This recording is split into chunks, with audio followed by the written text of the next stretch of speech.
students have the wrong idea about what to look for in a teacher.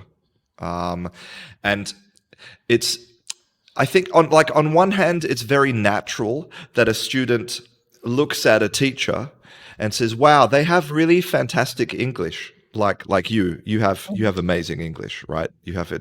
I can see that you have a huge vocabulary, and that's awesome. Before we began, we were talking about the mindset and the mentality, the challenges that non-native teachers face. And you said that it's really important that they start thinking about themselves, let's say, differently. What do you mean by that?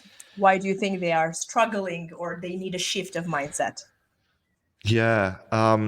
So there was a few years ago, there was some really interesting research that was published in Hungary, where they asked Hungarian students who were learning English, they asked them to give their opinions of native speaking teachers and non-native speaking teachers. Okay, and they divided the answers into two columns, and if you look at the two columns, it's incredible the difference, right? So native speaking teachers, the students felt like they improvised. That was like the number one thing. They improvised.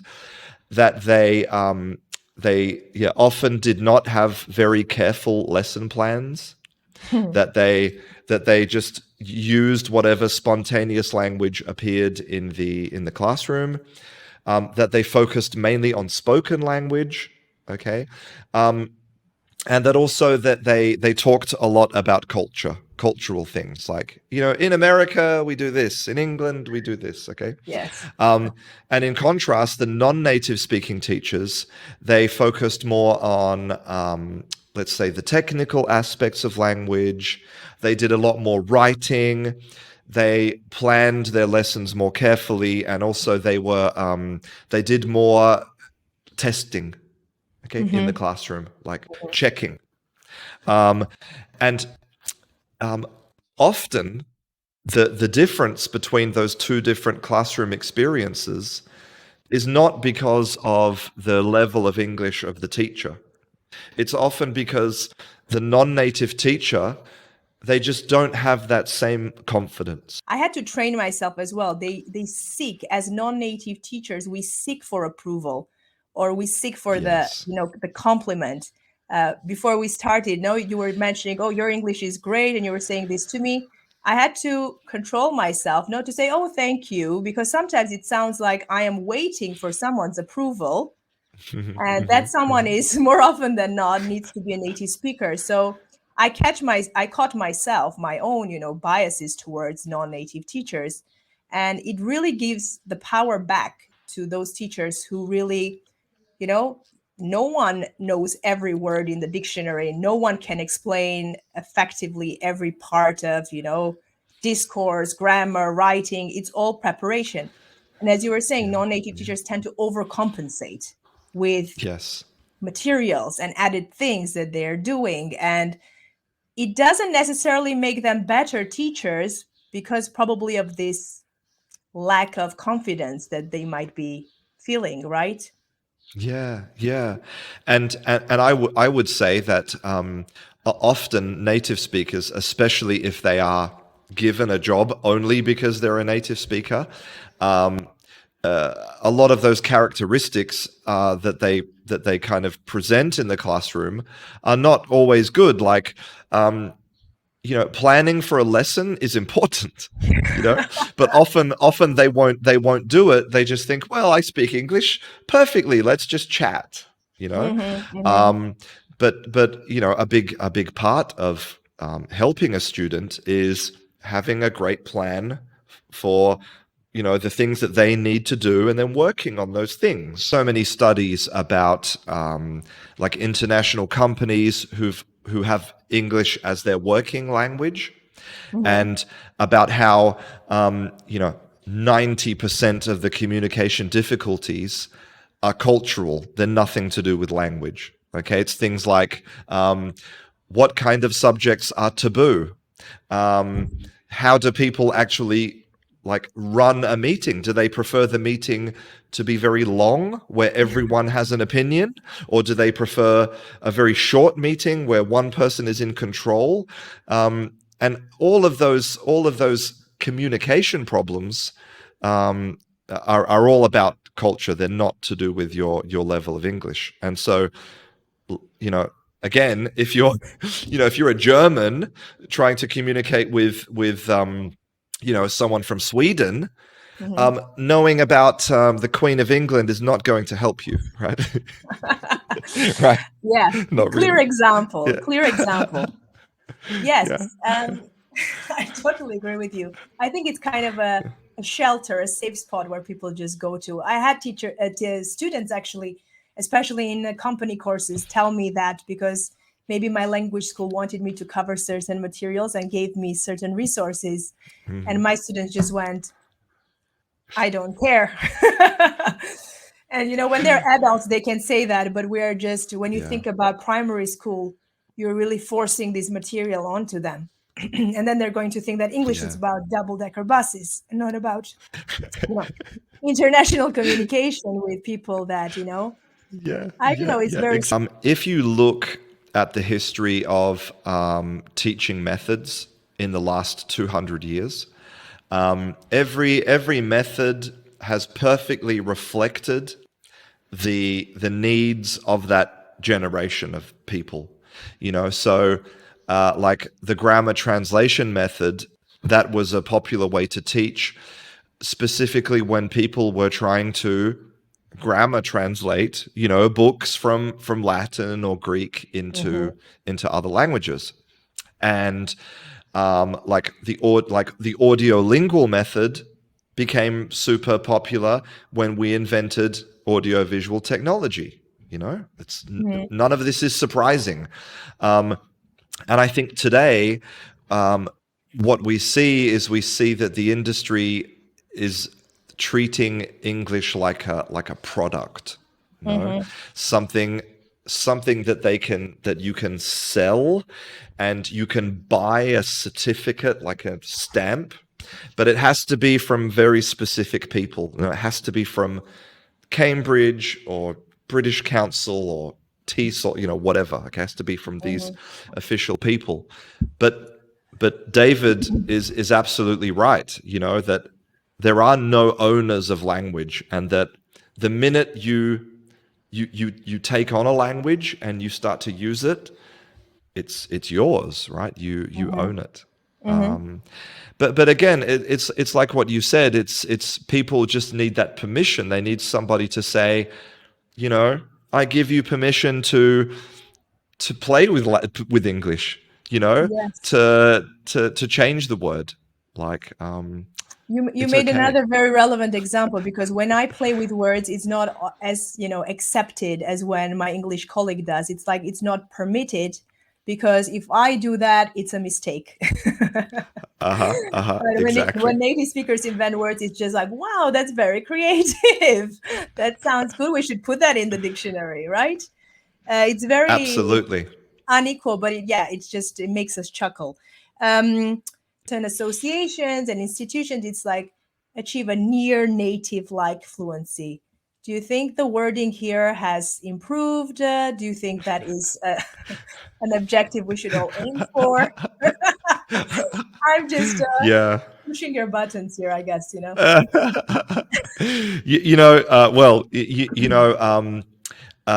I think it's natural. Again, it's natural because it's a very let's say like an old. It seems like a natural idea that if you are looking for a level of language, of course you should compare yourself to people who have been essentially practicing that language for their whole lives. No, I mean, if it's a question of practice, then it seems really natural that native speakers should be the reference, because, in theory, a 30-year-old native speaker has been practicing for 30 years. That's a long time.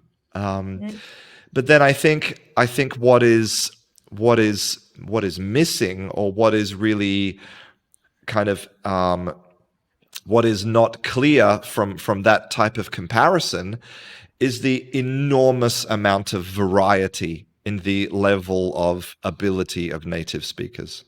Okay. Mm-hmm.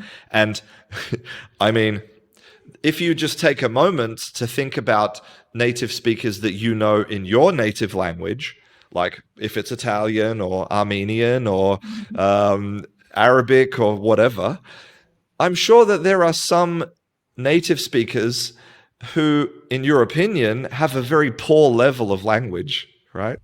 Definitely. I'm sure Definitely. that, like, I have people that you see on Facebook and you go, oh my God, they can't even spell this word, this basic, like, Yes, but I've had an issue with the term native speaker since forever, because just personally I don't think that a lot of people can be perceived or perceive themselves as native speakers of any country.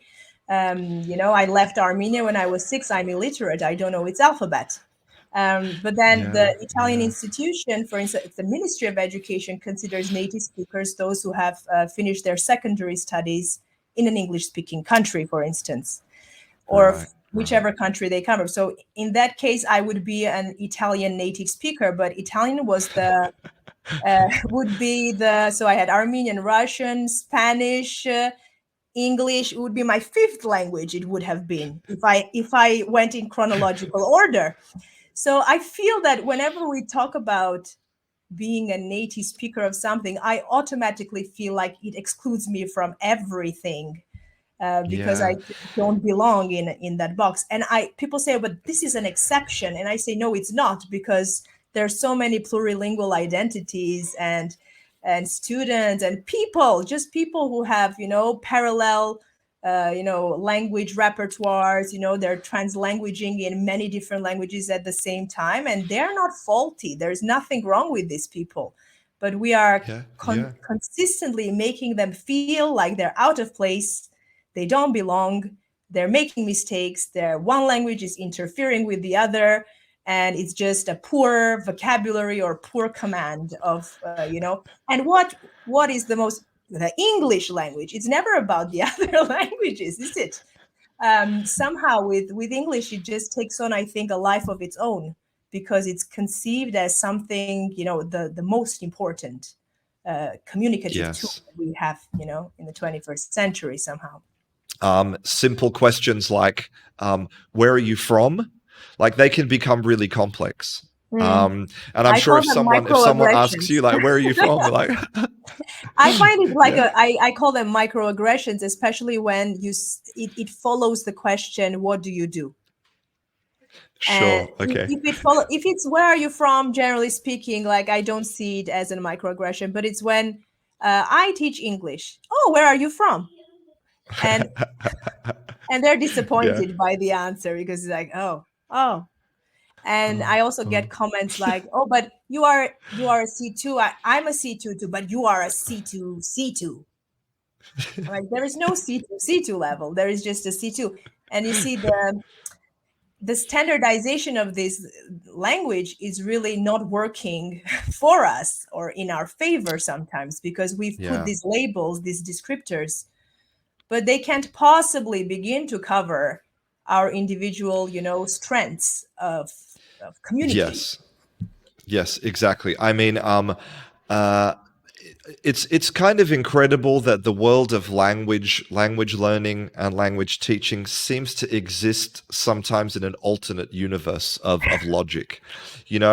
I can't imagine any other kind of industry where they would take something as complicated as language and try to put it in just 6 different levels. I mean, the idea is just so ridiculous, really.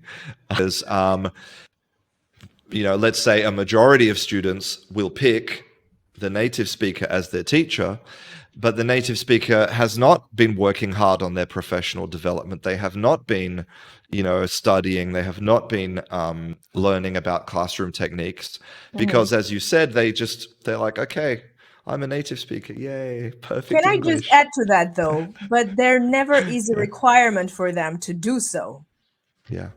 I exactly. mean, I'm speaking now in favor of native speakers. I don't think non-native speakers would ever get qualified either if that wasn't a requirement. But, people get lazy. And, if it depends, if something changes in your life, like your lifestyle changes, you're putting the bread on the table, so to speak. If you don't have the opportunity to do that, you can't enter the profession without it, then you seek it out. But if everything is just given to you or handed to you on a silver platter, I don't see why they should, because it should be those steps should be for everyone and not Absolutely. just. Absolutely. So if I'm going to play devil's advocate for a little Mhm. moment, Yes. because like we've been talking about, no, native speakers have been practicing for a really long time, right? Okay, and a lot of students, they think, well, okay, so maybe my non-native teacher, maybe they really do know the grammar really well, and maybe they really do know how to teach, but they don't have that how can we say, that kind of mysterious X factor. No, that like they know the little idioms, they maybe know some of this informal slang. Like, Mhm. what would you say to a student like that who chooses a teacher for that reason? I would say the same thing that you said before. It depends on the context, like where you're planning to live, and some idiomatic expressions are important to know. But ultimately, good communicators don't tend to exclude a specific audience from their speech or from their daily communication. And I do have that happen a lot. And I am very aware of it because I am a non-native speaker, but I teach idiomatic expressions. Often to L1 speakers of English because they are not familiar with them themselves. I feel like I'm tooting my own horn, but that's not the reason I'm saying this. But it's because, and then I make them aware of the fact that if they are using idiomatic expressions with someone who might not be familiar with them, they are poor communicators, because you always have to write, you speak for an audience, you write for an audience, and you don't want to exclude people from your conversations. And when I find two native speaker colleagues who I perfectly understand, but there is a fourth person in the mix, and they might not be culturally aware or know these idiomatic expressions, and they know for sure that they don't because they see that the level or whatever is lacking, I just find it rude not to try to, paraphrase or give Yeah, that yeah, yeah, yeah, extra help. So yeah, this would be one of the reasons why you don't want to be a native, because you don't have to think that everyone else needs to accommodate you. It's not about you as a native speaker and how well you speak the language. It's about how others understand you and how they can make themselves understood, right? It's yes. No doubt that discrimination persists, no doubt, but I think like a combination of patience and also people like yourself, no, who actually write letters and say, listen, you shouldn't, don't do this. I feel like this is slowly changing. I feel like the mood is changing. Mhm. So maybe we just need a bit more patience, A bit more unfortunately. patience. I hope so. But Yeah. like, some of the people who are in continuous contact with me, they're like, we're not going to see it in our lifetime. I'm quite positive about it, that we will. And actually, we are organizing a mega event with my members in November, where we're Cool. going to have like a global summit.